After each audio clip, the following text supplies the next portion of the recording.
Hello viewers, তোমরা সবাই কেমন আছো? আশা করছি তোমরা সবাই ভালো আছো। তোমরা কি হোমমেড কোনোদিনও গাঠিয়া রেসিপি তৈরি করেছো? মানে এটা বাড়িতে বানালে তোমাদের প্রত্যেকেই কিন্তু খুবই ভালোবাসবে। এমনই একটা রেসিপি বন্ধুরা, খুবই সহজ পদ্ধতি এবং খুবই কম উপকরণে যদি কোনো রেসিপি হয় তো এটা হলো সবার থেকে বেস্ট রেসিপি। তাই চলো শুরু থেকে শেষ পর্যন্ত দেখার অনুরোধ রইল বন্ধুরা। তো প্রথমে তোমরা নিয়ে নেবে একটা মিক্সিং বোল। এরপরে এই মিক্সিং বোলের মধ্যে আমি নিয়ে নিয়েছি একটা স্টেনার। দেন আমি 1 কাপ দিয়ে দিলাম এখানে বেসন। তো এখানে আমি দিয়ে দেওয়ার পর কিন্তু ভালোভাবে এটাকে স্টেন করে নেবো। এটা ভালোভাবে স্টেন করার পর আমি এর মধ্যে স্বাদ মতো দিয়ে দেবো লবণ। দেন এরপরে কিন্তু আমি এর মধ্যে 1 টেবিল চামচের মতো দিয়ে দিয়েছি জোয়ানটাকে ঘষে দিয়ে দিয়েছি। দেন আমি এর মধ্যে দিয়ে দেবো কালো জিরে।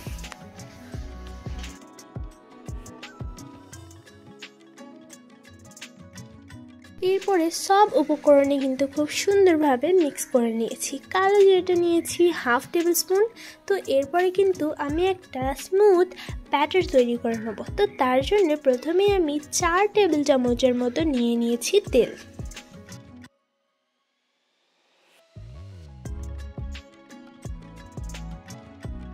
এরপর আমি এর মধ্যে অ্যাড করে দেবো প্রায় 1/2 কাপের মতো জল।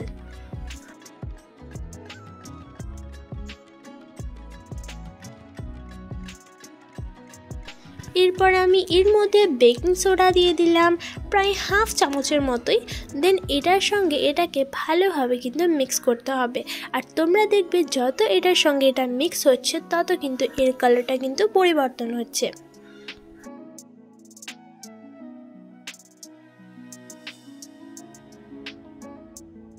তো দেখো এটা একেবারে কিন্তু কালারটা চেঞ্জ করে নিয়েছে। তোমরা যত এটা খুব সুন্দরভাবে ফাটাবে ততই কিন্তু এই যে খাটিয়াগুলো আছে সেগুলো কিন্তু খুব সুন্দরভাবে তৈরি হবে।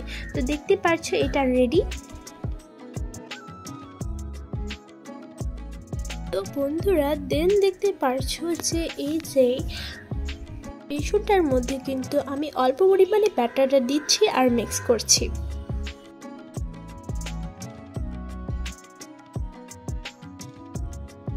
এরকম ভাবে বানিয়ে নাও একটা স্মুথ ব্যাটার। তো দেখতে পাচ্ছ এটাকে আমি কিন্তু ভালোভাবে ফেটে দিচ্ছি।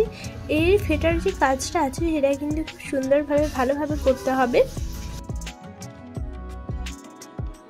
তো ভালোভাবে এটাকে আমি ফেটিয়ে নেওয়ার পর কিন্তু এখানে নিয়ে নিয়েছি একটা মেশিন। দেন এটাকে কিন্তু ভালোভাবে আমি ব্রাশ করে নিচ্ছি। এরপরে আমি যেই শেপে এটাকে বানাবো সেই শেপটাকেও কিন্তু ভালোভাবে তেল ব্রাশ করে নিয়েছি। তবে তোমাদেরকে আমি একটা কথা বলে রাখি, তোমাদের কাছে যদি এরকম মেশিন না থাকে তাহলে তোমরা বোতলে করে করতে পারো, তারপরে ওই যে নোজেল বানিয়ে করতে পারো, কোনো সমস্যা নেই। তো এর মধ্যে ভালোভাবে দেখো ব্যাটারটাকে আমি দিয়ে দিয়েছি।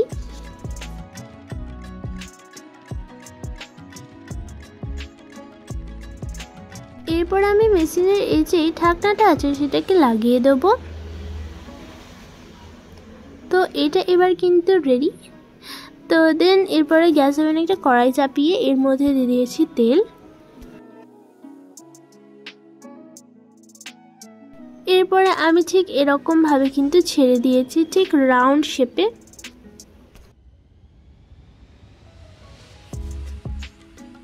তো ভালোভাবে সুন্দরভাবে লাল লাল করে ভাজার পর কিন্তু তেল ঝরিয়ে এটাকে তুলে নিতে হবে। তো এখন কিন্তু বেশ সুন্দরভাবে উল্টে পাল্টে আমি ভেজে নিচ্ছি। বন্ধুরা এটা কিন্তু আমার পারফেক্টভাবে রেডি হয়ে গেছে, তাই তেল ছড়িয়ে সুন্দরভাবে তুলে নেব। দেন এরপরে আমি আরেকটাকেও কিন্তু সেম প্রসেসে বানিয়ে নেব।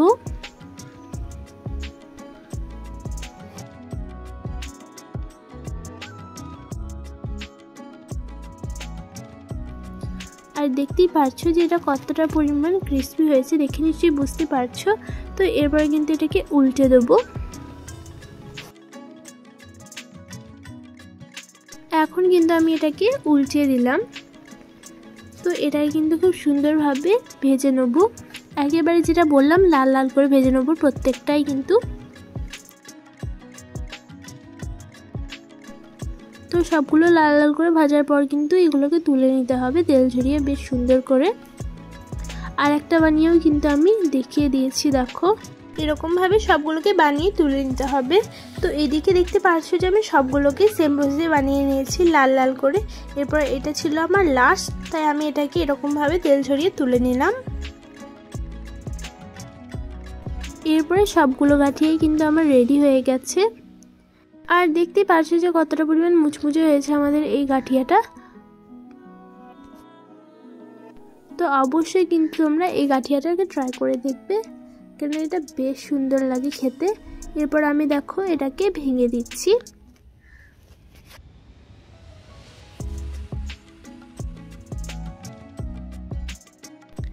তো এরকমভাবে কিন্তু সবগুলোকে আমি ভেঙে দেবো হাতে করেই।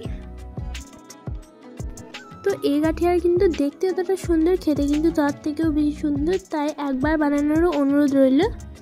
তো আজকের মতো বিদায় নিচ্ছি, ভালো থাকবে, সুস্থ থাকবে, আর পরে ভিডিওটার জন্য অপেক্ষা করবে। যারা যারা আমার চ্যানেলটাকে এখনও পর্যন্ত সাবস্ক্রাইব করেনি তারা অবশ্যই আমার চ্যানেলটাকে সাবস্ক্রাইব করে নাও। পাশে থাকা একটা বেল আইকন আছে, সেটা অবশ্যই ক্লিক করে দেবে, অল নোটিফিকেশন সর্বপ্রথম তোমার কাছে যেন পৌঁছে যায় তার জন্য।